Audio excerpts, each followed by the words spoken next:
اس نے کہا حی علی الصلاح، میں نے کہا بہت تھکا ہوا ہوں میں۔ اس نے کہا حی علی الفلاح، میں نے کہا بہت نیند آ رہی ہے مجھے۔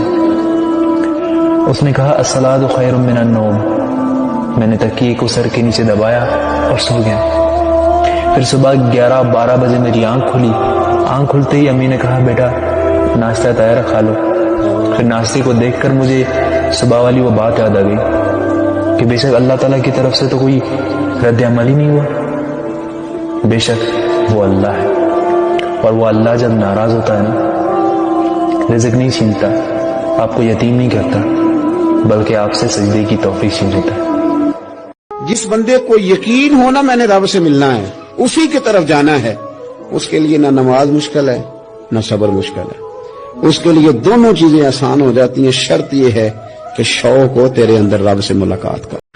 پوچھا یا رسول اللہ ای الاسلام افضل، سب سے اعلیٰ درجے کا اسلام کیا ہے؟